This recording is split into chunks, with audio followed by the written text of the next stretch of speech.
Okay, if I recall correctly, all we were pretty much saying last week on Friday was because of, I'm pretty sure this was like 2 weeks ago or even 3 weeks ago, where we determined if we cannot conquer or if we cannot take out our bullish invalidation, then realistically the only direction we can go to is up. And because of that, I believe last week's reaction, or was that, yes, about a week and a half ago, the reaction caused by that POI, right, led to, high momentum within internal structure being intact, right, and the only POI that we were looking at, right, had already gotten multiple bounces. I believe we were here on last Friday, and pretty much because we had multiple taps and we had high momentum, we had liquidity be swept and we had the structure not necessarily be taken out, we could not really assume anything other than upside. And although we did not get the retracement that we preferred, we did, have that desired direction come into play. And I just thought that was super interesting, and that is definitely something that's very good for you guys in terms of determining a bias and seeing that play out. But when you compare that to AUDUSD, is one I haven't really looked at. With EURUSD, you see how that also, played in our desired direction. I don't recall if I pointed out, right, a turbulence point here, and what I do remember that we noted was the high momentum, because the high momentum is technically a liquidity grab into a POI with high momentum. And because of that high momentum, I said that we would have needed something very convincing, but I think that was before we even had this move here occur. We would have preferred something like this, not necessarily something like that. That is, in my opinion, a lot less probable. But once we start to dive deeper, you don't really want to be confused. Let's actually go to the 30. You don't want to be confused, right, with trying to assume, right, continuation BOS, continuation BOS. You don't want to necessarily get stuck with that and assume that this is going to be a change of direction. Why? Because of this, right? That is in alignment with what we had stated before, which was swing structure, internal turbulence point within that swing point, within that swing structure. And as soon as we get to the POI that we had potentially seen as something that could propel us higher, right? It's not necessarily about the POI that you're using, it's what happens before we get there and what happens while we are there. And just analyzing those two things, right, we noted, right, high momentum to the downside, and right, any reactions after that high momentum is just really improbable just because of where the momentum is, clearly. And as of now, we've broken through a POI that I believe we was from the monthly time frame. Yes, that has been broken through. So this, in my opinion, we just don't really have anything as to why this could convert into a bullish sense. And this brings back the conversation that we had with DXY, where we didn't really ever convert from bearishness to bullishness. And if you guys recall this drawing here, this was only, I believe this was like 3 weeks ago, that was only something that could happen if, right, the bullish invalidation was met. And if we zoom out, if that was to happen, then that solidifies the range. And then if that solidifies obviously low into high, and if that then breaks the blue, then we could realistically look at a really, really deep pullback, but we were never not bullish. So as of now, because of that, it looks pretty clear, in my opinion, that we're gonna start really aiming for liquidity X. After liquidity X, I can't necessarily say anything. The only thing that I can see giving a short-term reaction, right, is anything within this blue POI. I don't see anything up until that point that could potentially give us a reaction. However, this, in my opinion, if we are to reach here, I don't see us melting from here. I see this potentially giving us some sort of pullback, maybe back into, not necessarily the orange line here, but back into, let me delete this stuff here, that stuff there. Could potentially bring us back into the wicks, which would then propel us into, right, the liquidity point that we stated a couple weeks ago. So yeah, as of now, we cannot really anticipate anything outside of the bullishness in terms of a continuation sense, especially internally, because we've seen this, give us an attempt to want to go lower, but then fail. And then, pretty much since then, we've only been bullish. So yeah, that pretty much covers why this is still going down and why this is still going down. And it really doesn't seem like it's going to stop anytime soon. But yeah, with that being said, do you guys have any questions? Anything you guys want to cover today? Any trades, etc., etc.?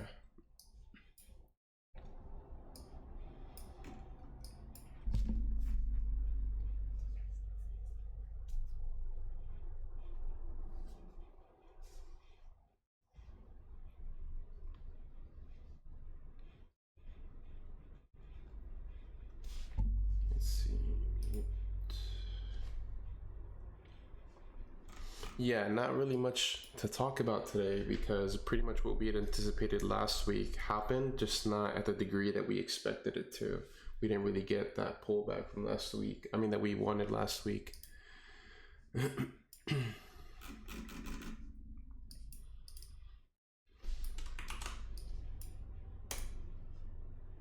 does anybody have any questions today?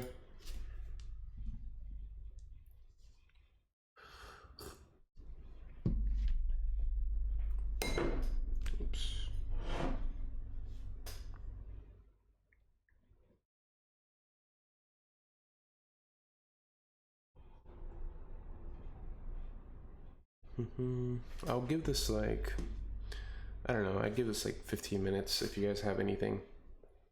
I'll stay on here for like 15 minutes.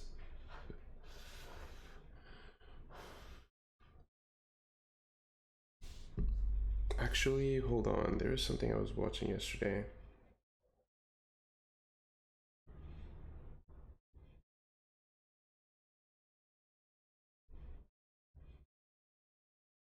How's your week been going? Busy, man, busy.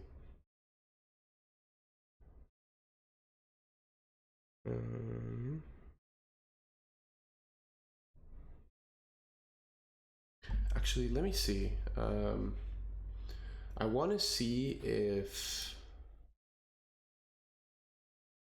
I can record, or how do I have it to where you guys, like if I put a YouTube video on, I want to know how you guys can listen to it without me having to keep my mic on, because then it'll echo in the recording.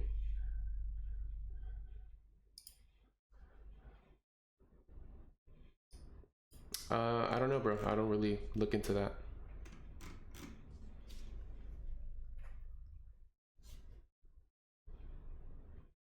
Trying to see how to.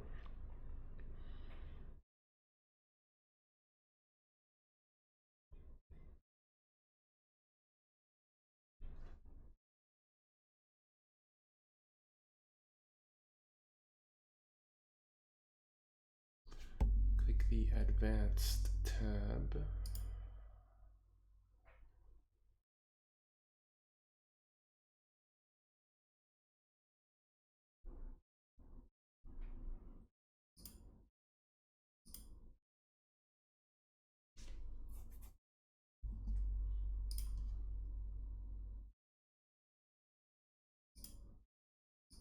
Settings.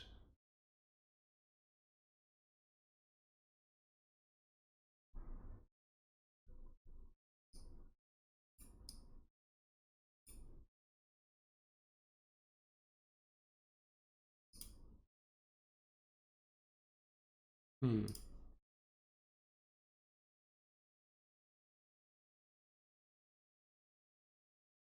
Yeah, it's not gonna work out. So you guys know, so for example, if I play some, like, let's say I play a YouTube video right now, the only way you guys will hear the video is if I leave my mic on. But if I leave my mic on, then in the recording, it'll be kind of, how do you say it? You'll hear like an echo, yeah. Because OBS does record desktop audio, but Zoom does not do that.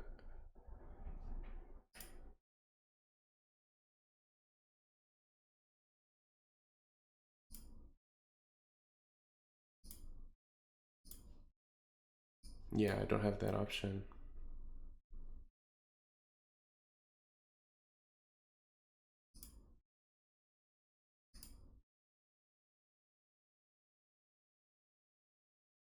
Bottom corner.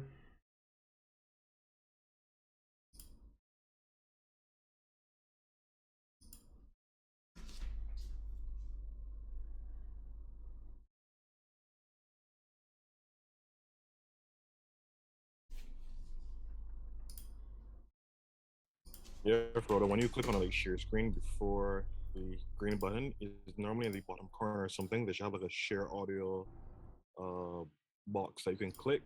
That way you should be able to mute your mic and the audio should still be able to play without you having your mic on. Let's see. Microphone.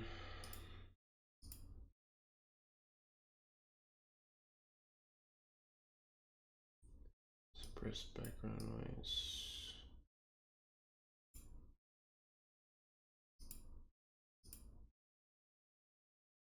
Advanced. Echo cancellation. Signal processing. No, that's not gonna work.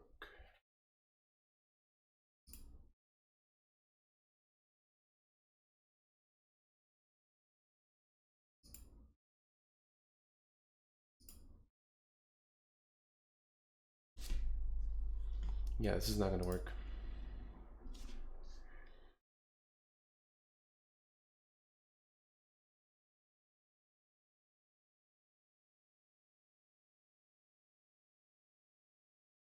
Go to share your screen. Oh, hold on. 1 second. Advanced. Capture audio.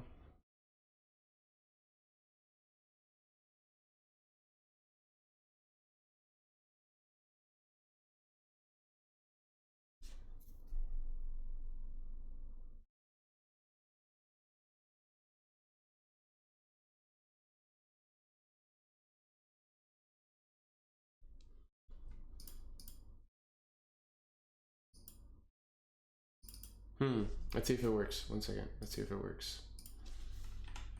There's a video I wanted to show you guys. I thought it was pretty interesting. It is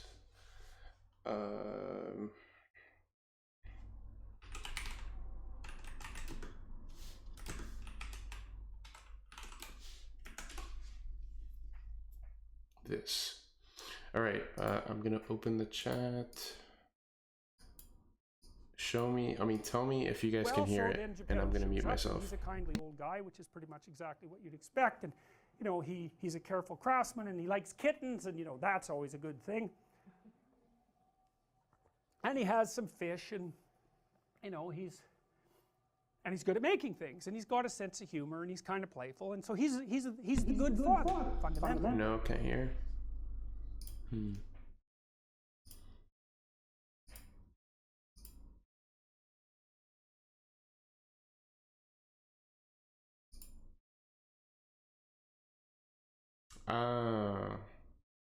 Share sound. All right, let's try. He's the wise king. He's the positive archetype of the masculine. All right, cool. We figured it out. Cool. I want you to watch this. It's 5 minutes.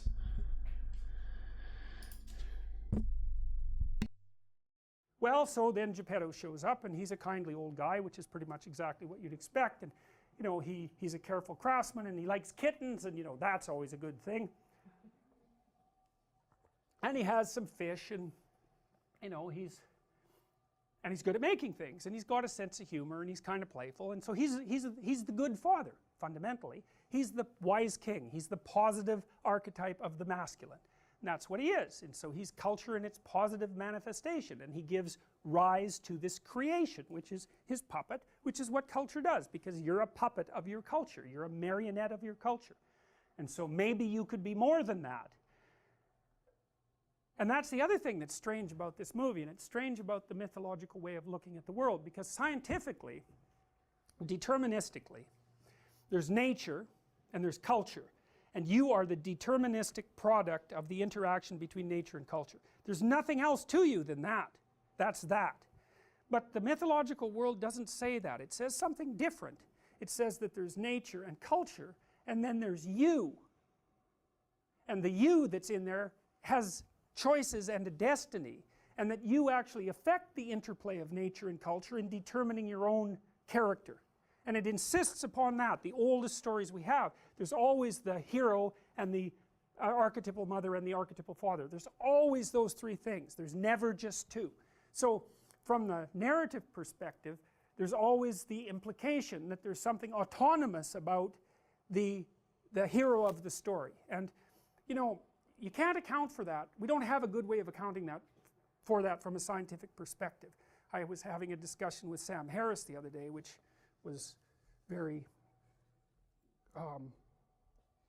what would you say? He said we got wrapped around an axle, which is pretty much, Sam Harris is one of the four famous, you know, atheists, along with Christopher Hitchens and Richard Dawkins and Dan Dennett, yeah. And so we were having a discussion, and he's a determinist, just right down to the bottom. It's like you're determined, there's no free will, you're a deterministic machine. And you know, if you're a coherent scientist and you're a Newtonian, roughly speaking, you don't really have much choice other than to think that way, but that isn't how it seems to people, and we don't treat each other that way. And our entire legal system is predicated on the idea that you do in fact have free will.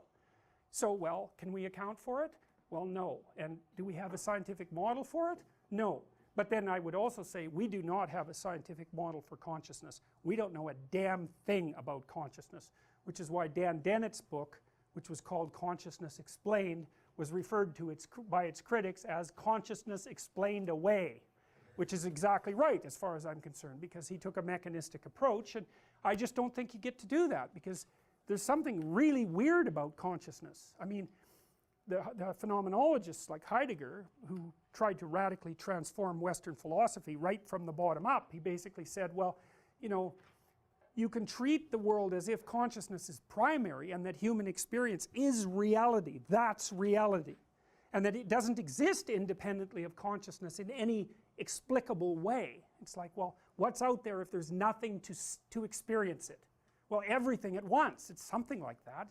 It's not really comprehensible. As without a subject, the subject defines it and makes it real. Now, you don't have to believe that, but at least I'm telling you that there are thoroughly coherent philosophical positions that make that case very strongly, and that allow consciousness to exist as a phenomena and to take it seriously. And you certainly act like you take it seriously. You act like there's a you, and that you make choices, and you certainly treat other people that way. Deterministic or not, you're still going to get angry when they're being, you know, rude to you, and you're going to act as if they had some choice in the matter. Now, maybe that's an illusion, possibly, but maybe it's not. And I would say the oldest stories that we have always include that as not only a fundamental element, but even as the fundamental element. You're driven by rage and often the desire. All right. Cool. So it took me, honestly, I had to watch that video like 2 to 3 times to actually understand what he's saying. But there's pretty much 2 points that he's trying to make. I'll just put it right here.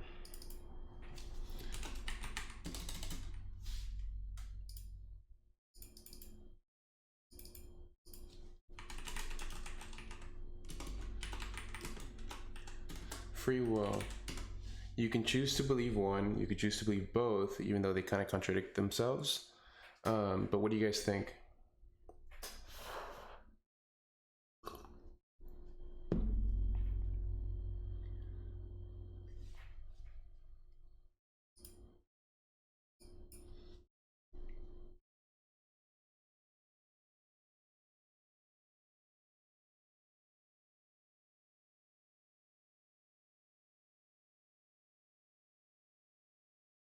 Nobody?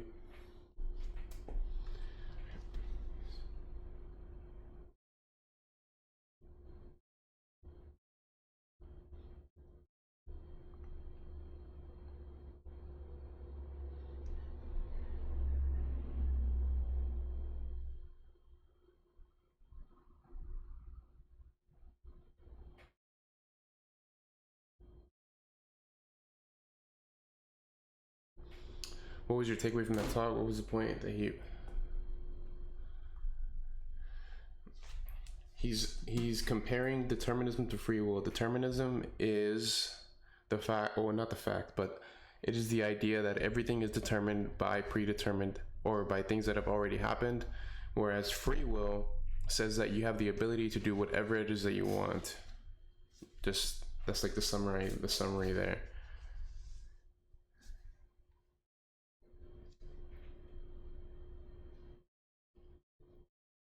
Yep, that's pretty much that's kind of what he's leaning towards. I am not a believer of free will. I believe in constrained free will. Excuse me. I believe in constrained free will, but I believe in determinism. So whenever, like the raw definition of determinism, right, it's pretty much philosophers have taken determinism. All events are determined completely by pre-existing causes. That's pretty much what that is. And I am heavy towards this side because, for example, if we are to consider free will,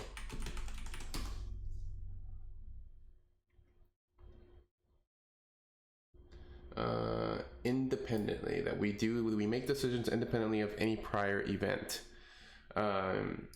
However, for example, let's say this is going to be, I'm nitpicking this, but let's say I have 30 minutes to make breakfast and I decided to just eat like 3 eggs or whatever. That is not necessarily me having free will. That is me having constrained free will, because eating eggs was, in my opinion, the best option within the set of options that were already there. I can't just poof anything out of into existence, you know what I mean? So and I'm gonna get to why I brought this up. So the entire idea behind determinism is that everything happens because something has already happened, and this is an effect of that cause. That's kind of how I look at it. Your beliefs and your perception of reality come from your environment and culture, yes, which are deterministic, I guess, and then that builds a framework for you and you make decisions inside of that framework. Yep, that's why I said I don't necessarily agree with the idea of free will. I agree with the idea of constrained free will, because whatever option that you choose is based on a set of options, not every option. You don't have access to every option.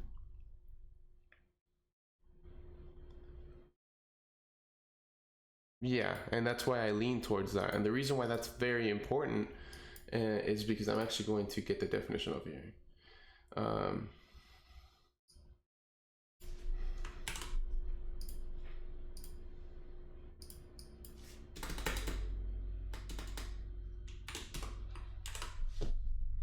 Right, the reason why I kind of find this important, right, is because this directly correlates. Well, it's literally what it is. It's cause and effect.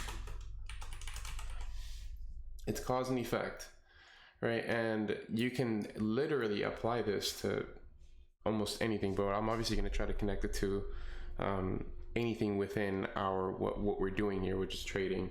And I had this DM yesterday, and it was of a guy. Actually, I'm not going to show it on screen. Let me find this message.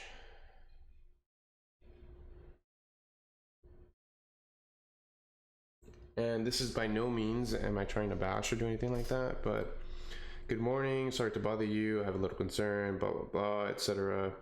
The last 3 months have been a streak of losses and psychology is flat. I open the charts and all I see is blank. I go to the course and study again and I get lazy. I just want to know how to overcome all of this. So the effect that you're currently in based on that message is that you open the chart and you see blank. You don't know what you're looking at. You don't know what to look for, and you don't know how to project anything. And that is based on, well, just let me actually get one last detail.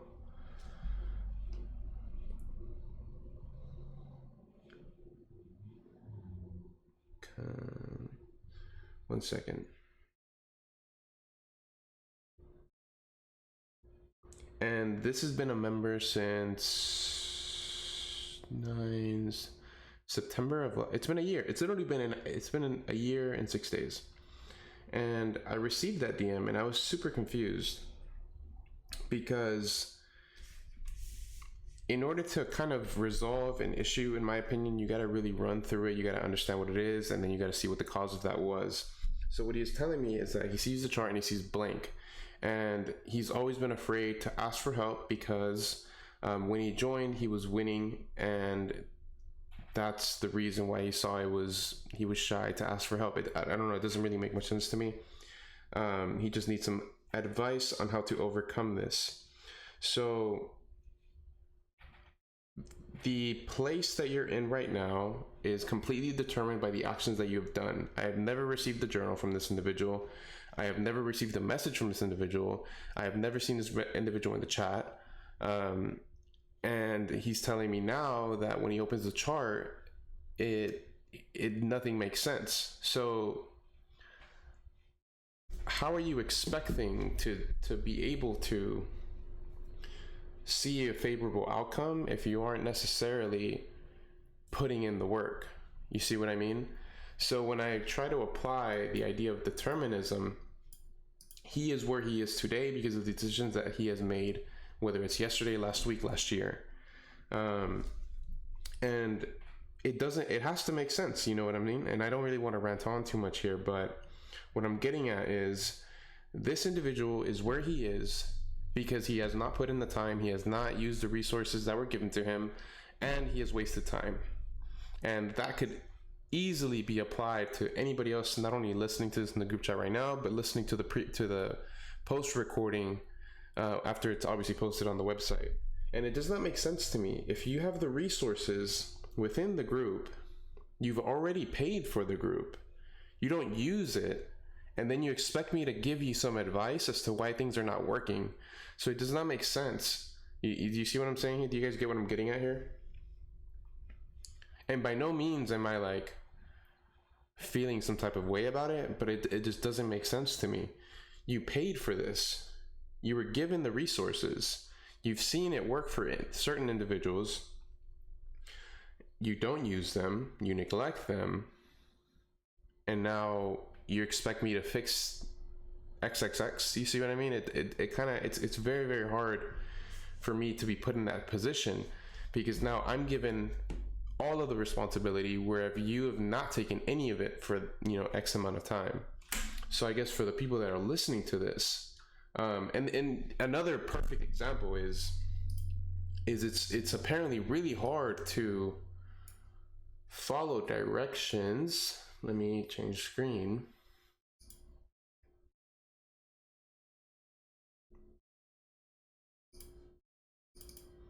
All right, because where is this? Right here. Right here.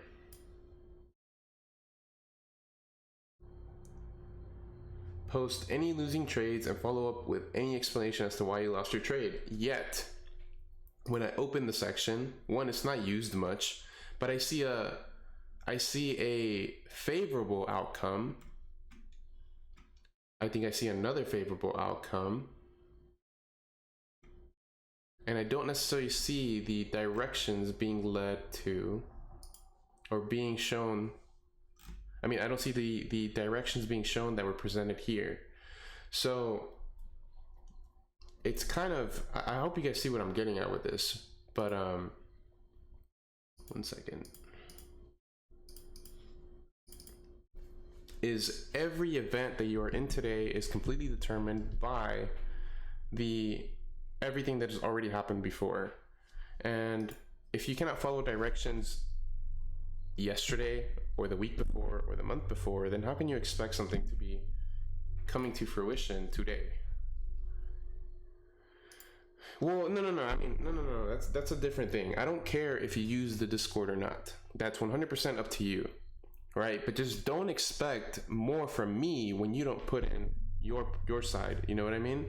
And the Discord is 100% optional for people. It's not necessarily because, like, I've gotten a lot of messages over the past 2 years on how people's biases will affect others, and that's 100% a real thing. Why? And I see that more as a good thing, not a bad thing, because that shows the respect that these individuals have and the people within this group.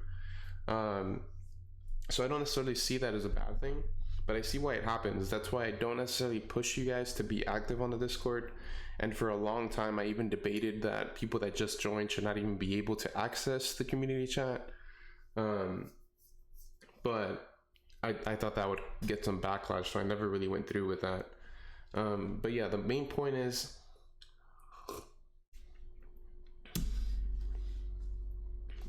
be diligent and, you know, actually look into everything that you have before you ask a question, because it's not necessarily about the answer that I'm going to give you. I think the question that you ask is much more important than the answer I'm going to give you. You see what I mean?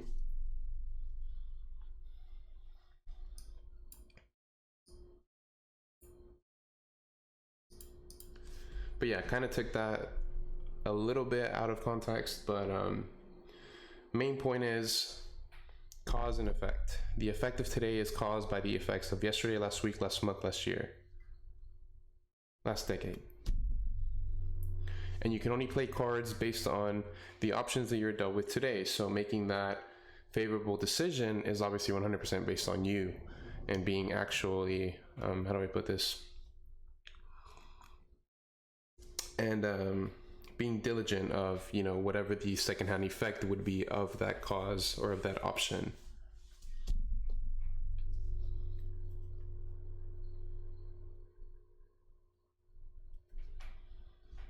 But yeah, I don't want you guys to think that I feel some type of way about it, but I am a bit confused, you know. It doesn't make sense to me sometimes.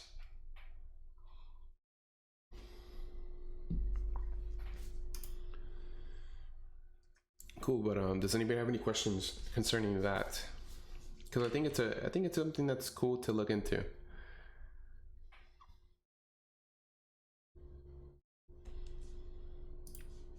I always thought this idea was pretty cool, and somebody showed me this video last weekend, so just kind of been thinking about it all week.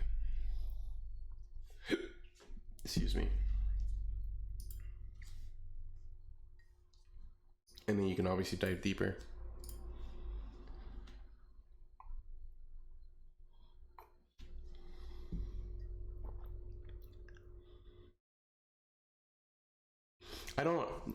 The moral of this isn't necessarily for you to pick a side, it's to understand what each side means, and then obviously pursuing whatever it is that you think fits your way of thinking.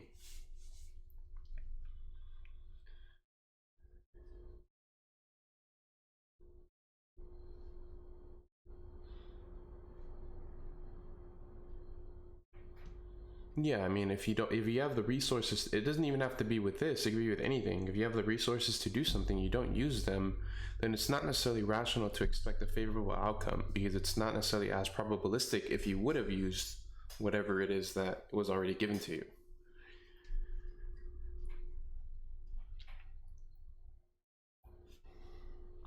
Like, for example, I think I'm 95% sure that this is the individual I'm thinking about, but Alfie, whenever he first joined, he went through, I think this is like almost a year and a half ago now. He went through every single Zoom before he even got to, you know, to the Zooms that were being shown the next week and the next week and the next week. And that just built a great foundation, and that's obviously it's taken some time, but now that's why you see success with certain individuals, because of what he did yesterday, the week before, the year before, to expect a favorable outcome today.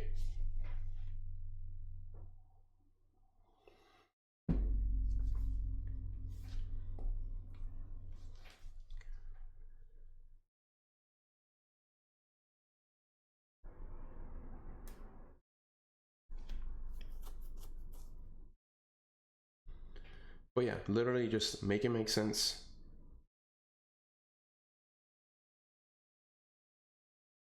Make it make sense. Are you actively trading at the moment? Yes, I am.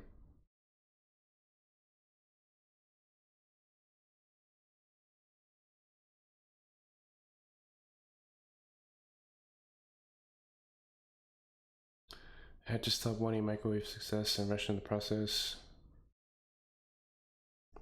Yeah, that's another topic though. It's definitely another topic, because the keyword that you put there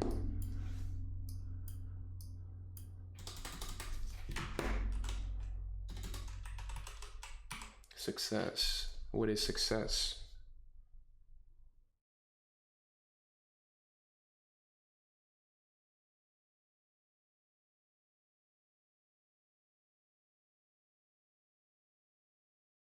Achieving a goal, okay.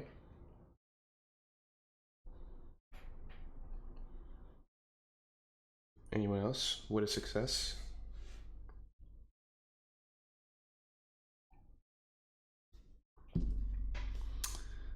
A personalized goal.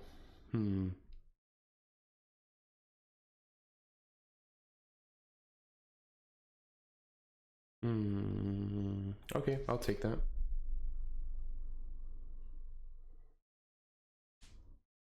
I just thought the only reason why I'm kind of hesitant was because I thought a goal was already personalized. You know what I mean? Like I thought that was implied, you know?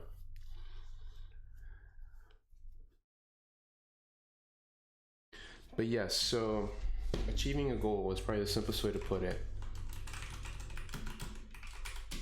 So is it an outcome or a process?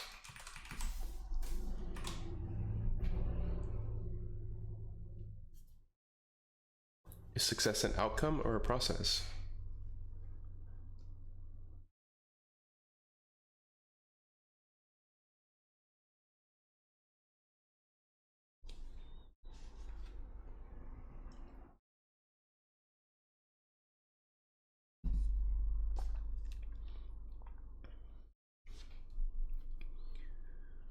So when you say you had a successful process, yep, I guess yeah. In that context, it would I would say that it depends on what your goal is.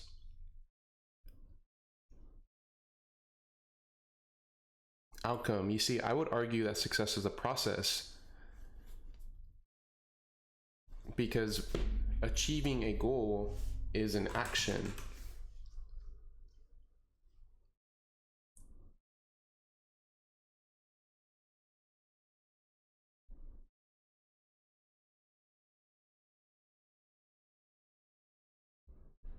Well, you don't need systems. Systems just make it more probable.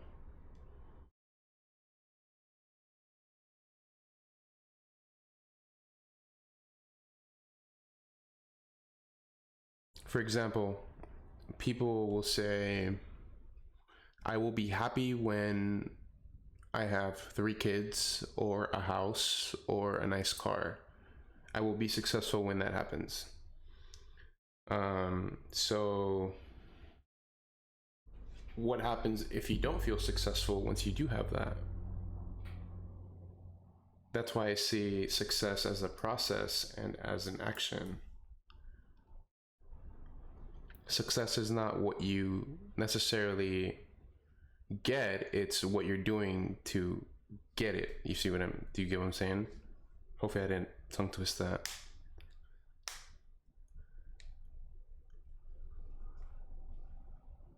Because the goal is the end target, but success is that process. Yeah. Yeah. So you see what I mean by success being progress and goal being outcome, kind of. Yeah, so success lies in the actions that you do, not necessarily in the outcome that you seek. The outcome that you seek is only a result.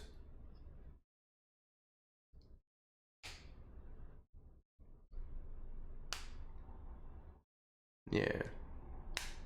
I think I got that from Alex Hermazi. I think that's who I got that from. Alex Hermazi. I'm pretty sure it was him. But yeah, just something to think about. You want to be successful, then you have to do things that are considered success. The man who is successful is the guy that is working, not necessarily the guy that already has it all. Hopefully that makes sense, but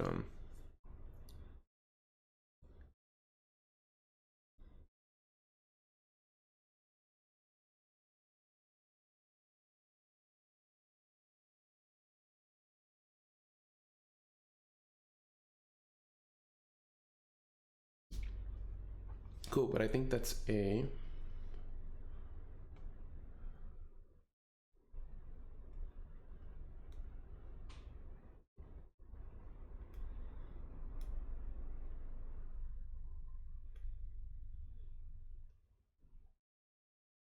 If you want to be a professional trader, then trade how one would do, not just trade and then become professional.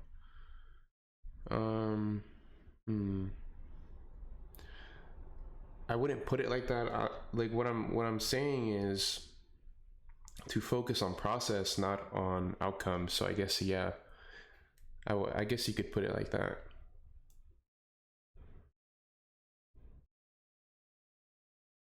Like if you want to be fit, don't focus on the idea of being fit, focus on what is going to get you fit. In Atomic Habits, I definitely need to get to that one, bro. I need to get to that book for sure. Yeah, I heard it's a really good book.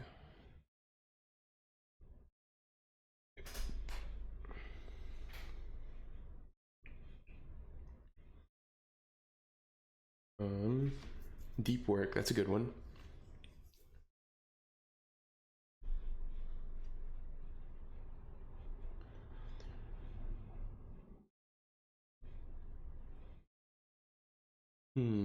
Another good one. Think Like a Monk is good. I never finished David Goggins' book.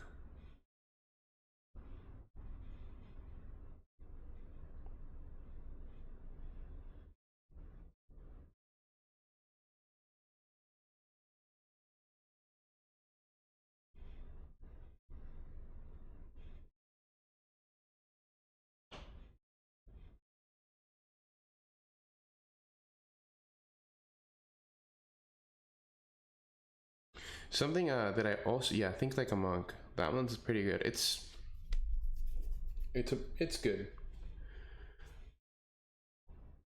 The thing is about that book, in my opinion, is you kind of get the entire point after like chapter 2.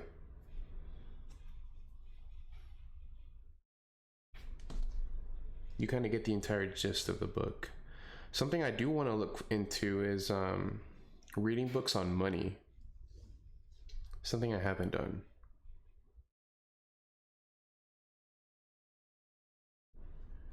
We all know money's the biggest scam in the world, but why? You know?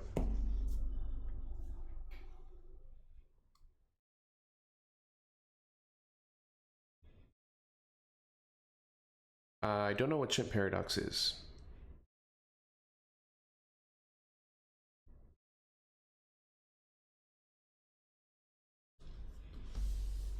The Beast from Jekyll. What is that about?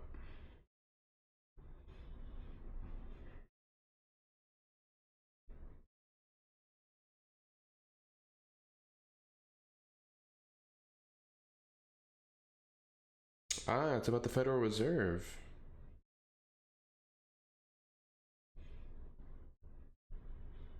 The creature, yeah, that's what it says here, the creature. Wow.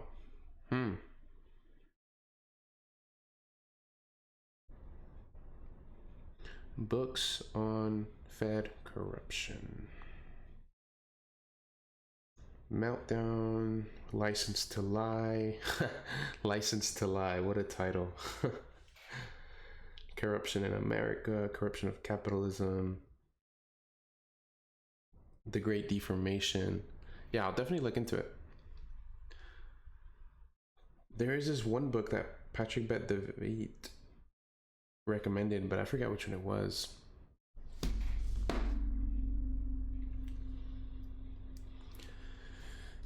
But yeah, guys, unless you guys have any questions, I could wrap it up right here. It's been 45 minutes. Unless you guys have anything you guys want to cover. If not, you can just send me journals.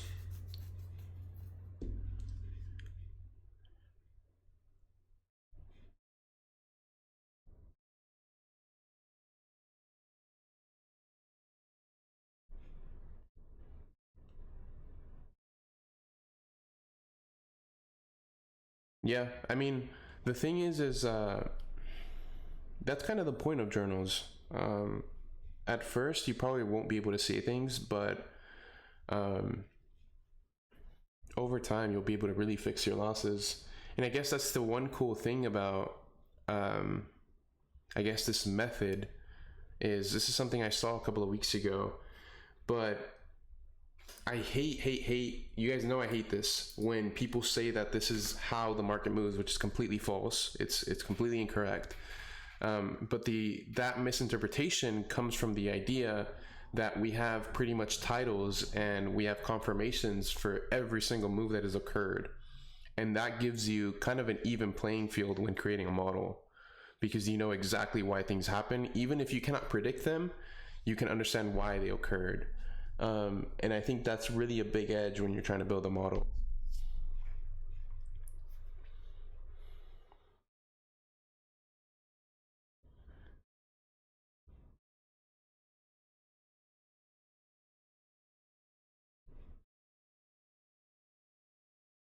But yeah, what do you guys think about that? And then I'll log off after that.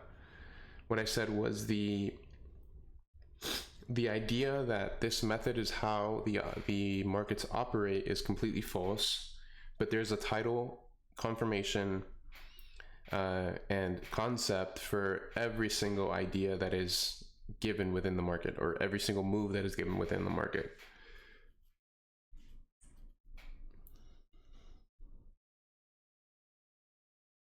I mean, it's up to you if you want to send them or not, bro. I mean, I do them probably between Friday and Tuesday.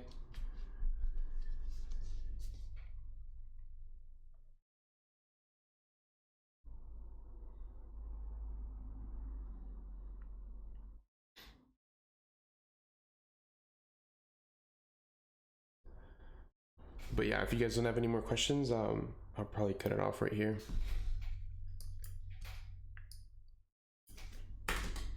But yeah, nothing changed. DXY still up, EU still down, AU still down. Nothing will change there probably anytime soon. Yeah, man, for sure. If you guys need anything, definitely send me a Discord message for sure.